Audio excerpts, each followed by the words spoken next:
ქრისტეს მიერ საყვარელნო, მამანო, დედანო, ძმანო და დანო.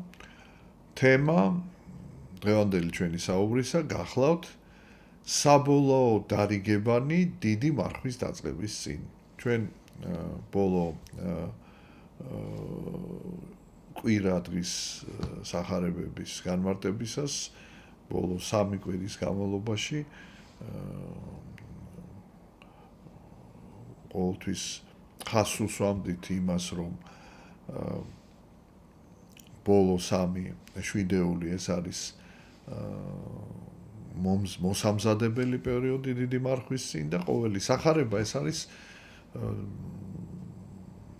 აუცილებელი სწავლება იმის შესახებ, თუ როგორ უნდა გავატაროთ დიდი მარხვა, რა არის მთავარი ასე ვთქვათ, მიზანი დიდი მარხვისა და საშუალებები აი ამ მარხვის სწორად აღსრულებისა და შეიძლება ითქვას, რომ აი შემაჯამებელი არის ხვალი და ესე იგი ამ ყველიერის კვირა, შვიდეულის კვირა დღე, ესე იგი თავდება მოსამზადებელი პერიოდი და აი ამ კვირა დღის შემდეგი ორშაბათი ეს არის უკვე დიდი მარხვის პირველი შვიდეულის დასაწყისი. დავიკითხოთ ტექსტის სახარებისა.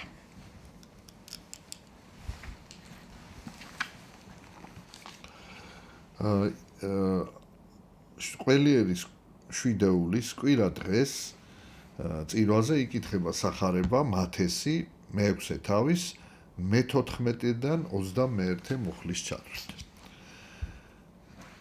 უკუე თუ მიუტევნეთ თქვენ კაცთა შეწოდებანი მათნი, მოგიტევნეს თქვენცა მამამან თქვენმან ზეცათამან. ხოლო უკუე თუ არა მიუტევნეთ კაცთა შეწოდებანი მათნი, არცა მამამან თქვენმან მოგიტევნეს თქვენ შეწოდებანი თქვენი.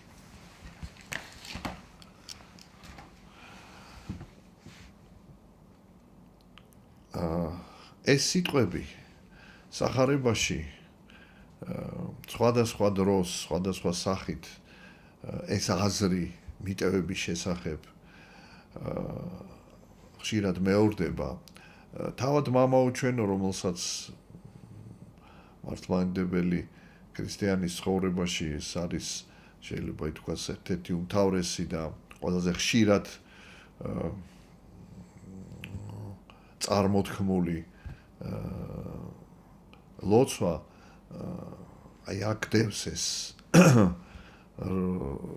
სწორედ ეს მიტევების მნიშვნელობის შესახებ სწავლება ჩვენ ვამბობთ ვითარც და მოგვიტევენ ჩვენ თანანადებნი ჩვენი, ვითარცა ჩვენ მიუტევებთ თანამდებთა მათ ჩვენთან. ანუ ჩვენ აღიარებთ, რომ შეუძლებელია ჩვენ ვითხოვოთ მოტევება ცოდვათა, უკვე თუ ჩვენ არ მიუტევებთ სხვას მათ ჩვენს მიმართ მათ შეწოდებებს. და თავარი, ასე ვთქვათ, ძალა აი ამ ცნების აღსრულებისა, ეს არის სწორედ სინანული. სინანული განცდა იმისა, რომ პირველ რიგში ყოველ ჩვენთაგან სჭირდება მიტევება ცოდვათა. და როდესაც ადამიანში არის ძლიერი განცდა იმისა, რომ მას სჭირდება ცოდვათა მიტევება, ბუნებრივია იგი გარდა იმისა, რომ იცის, რომ ღმერთი არ მიუტევებს მას, თუ კი იგი არ იქნება მიმტევებელი, გარდა ამისა, თუ კი შენ გაქვს ეს მოთხოვნილება, რომ ცოდვები მოგეტევოს, ანუ გესმის აი ამ მთელი სიმძიმე, თუ რას ნიშნავს ცოდვათა ტვირთი,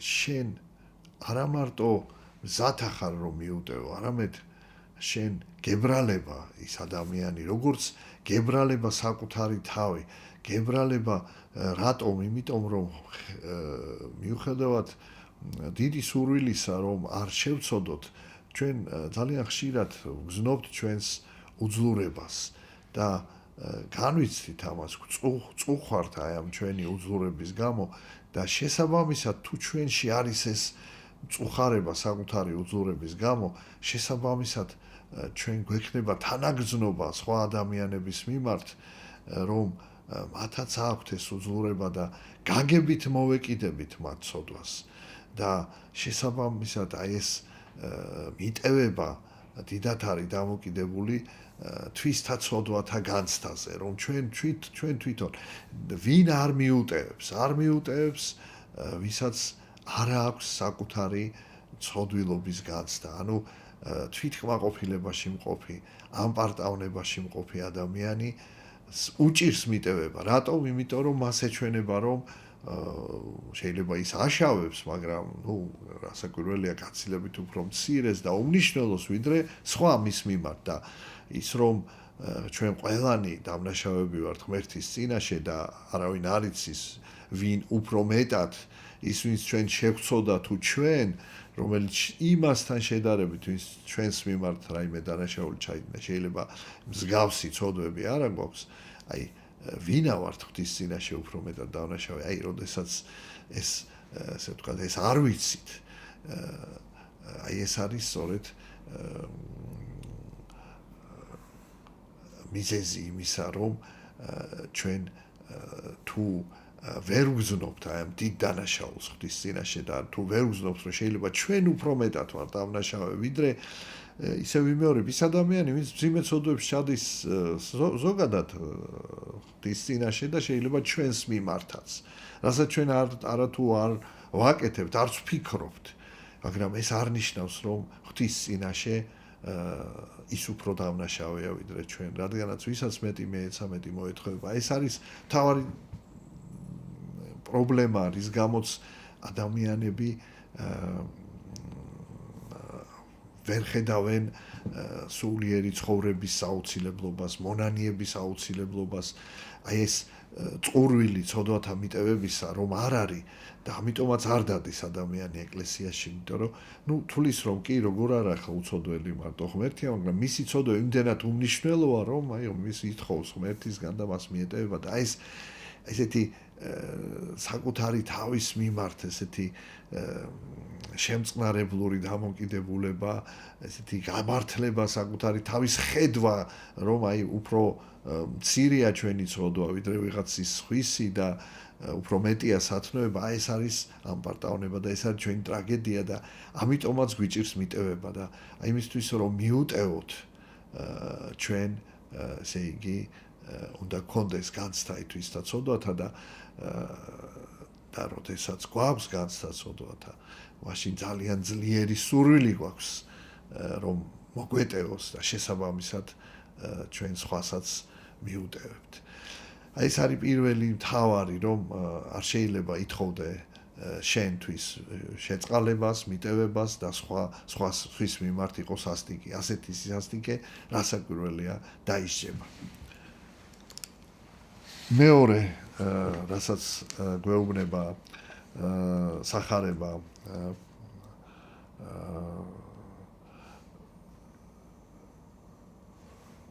ამ კვირადღის და რაჟამ სიმარხვიდეთ ნუ იყოფით ვითარცა იგი ორგულნი წუხარე რამე თუ განირყუნიან პირნი მათნი რათა ეჩვენენ კაცთა მარხველად ამინ გეტყვი თქვენ მიუღებია სასყიდელი მათი ხოლო შენ რაჟამ სიმარხვიდე იცხე თავსა შენსა და დაიბანე პირი შენი რაითა არა ეჩვენო კაცთა მარხველად არამედ მამასა შენსა დაფარულად და მამაი შენი რომელი ხედავს დაფარულსა მოგაგოს შენ ცხადად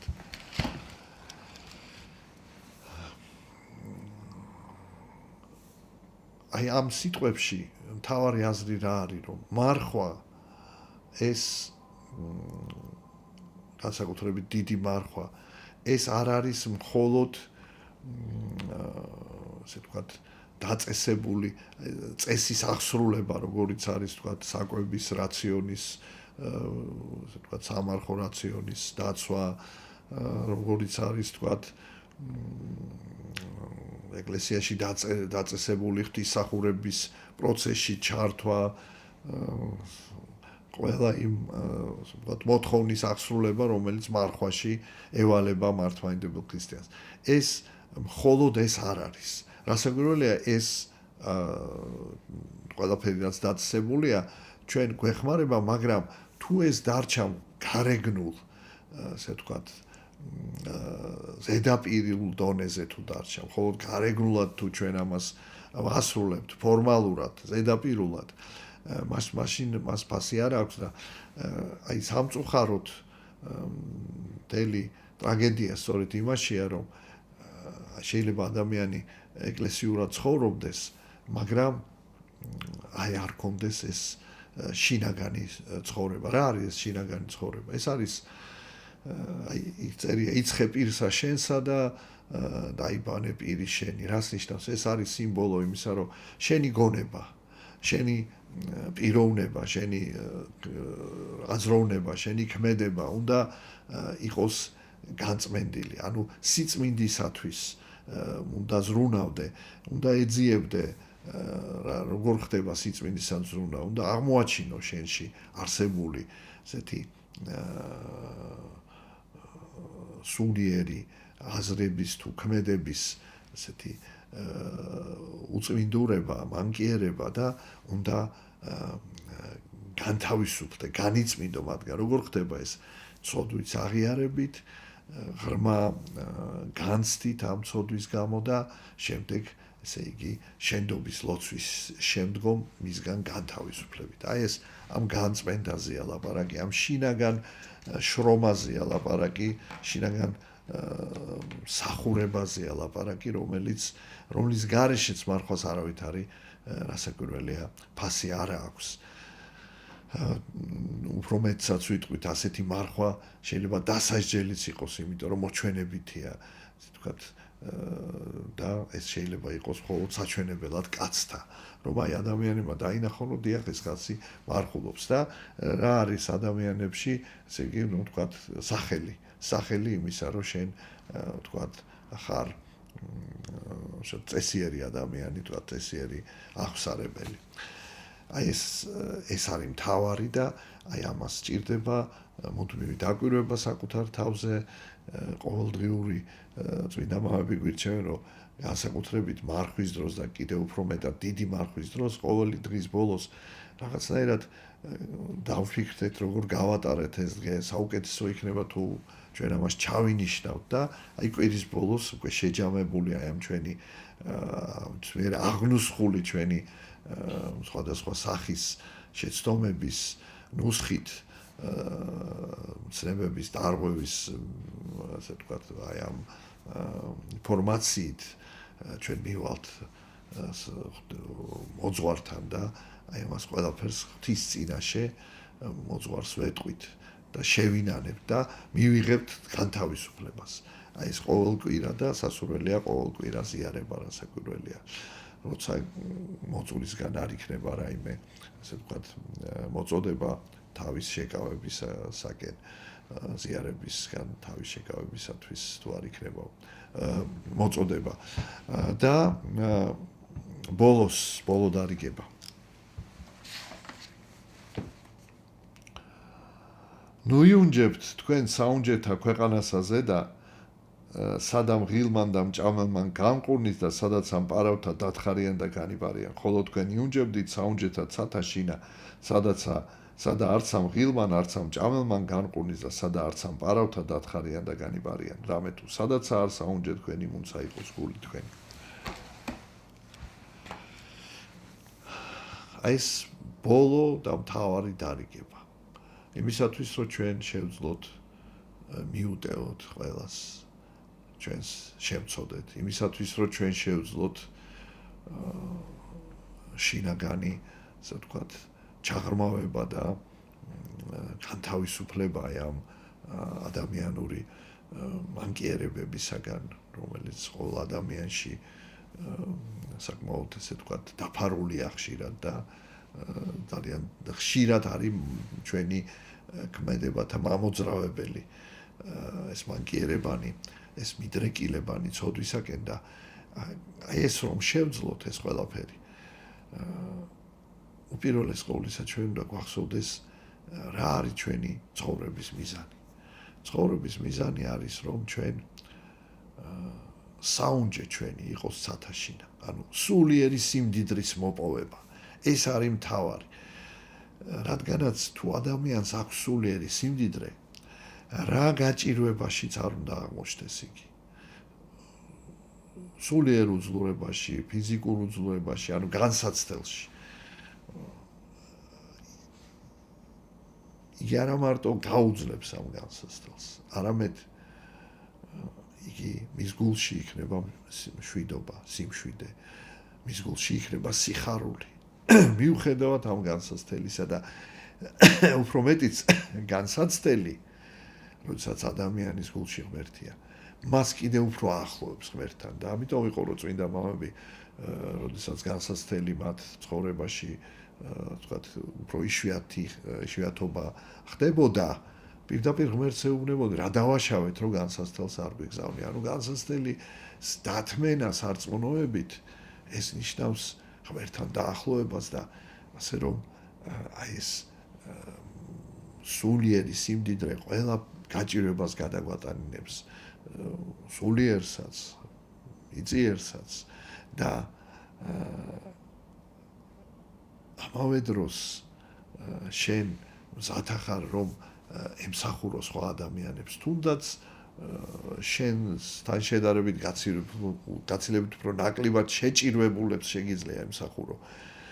იმიტომ რომ შენში ღმერთია და ღმერთის მადლია და აი როდესაც შენ საუნჯე შენი არის ქვეყანასაზე და ეს ყველაფერი წარმავალია, ეს ყველაფერი არამყარია, არამდგრადია და რაც თავარია ამ საუნჯის მოხვეჭა, შეგროვება, შენარჩუნება მუდმივ მღელვარებასთან არის დაკავშირებული, მუდმივ შფოთთან არის დაკავშირებული, შიშთან არის, რომ დაკარგავ ამას და ესე იგი, შენ თუ ამაზე გაქვს დამყარებული სასწაულება, ის ყოველთვის, ასე ვთქვათ, მისი დაკარგვის საფრთხე მუდმივია, ხო? და ხშირად კარგავთ კიდევაც და მუდმივად იცვლება ეს ჩვენი ამქვეყნიური საუნჯის პირობები და ასე გვერდია შფოთში ატარებს ადამიანის ცხოვრებას. ასე რომ აი ეს მთავარი რომ ჩვენი მიზანი არის სულიერი სიმდიდრე აქაც ამ ქვეყნად და რაც თავარია რომ მარადიული ნეტარი ცხოვრების დამკვიდრება აი ასეთი ცხოვრების წესით, ქრისტიანული ცხოვრების წესით, სულიერი სიმდიდრის მოხვეწის გზით. აი ეს არის თავარი დარიგებები დიდი მარხვის დაწყების წინ და ღმერთმა შეგვაძლებინოს რომ გვახსოვდეს მუდამ ისინი და შევეცადოთ მათი აღსრულებით მოვამზადოთ ჩვენი გული აღდგომის წინვალე დღესასწაულისათვის, რაცაც ჩვენ გულში ჭეშმარიტად დამკვიდრდეს უფალი, მოხდეს ჩვენი სულიერი ძალების აღდგენა, განახლება და ფიზიკურისაც ასევე და რათა გავიხაროთ უფლის მიერი სიხარულით ჩვენმა საზოგადოებამ, ჩვენმა ერმა და ყველას უსურვოთ ეს დიდი აღდგომის სიხარულისთვის მზადყოფნა და აი სიხარულის განცდა და გაზიარება. გილოცავთ დიდი მარხვის დაწყებას, მარხვა სინანულისა, აღდგომა სიხარულისა. ჩვენთან არის ღმერთი.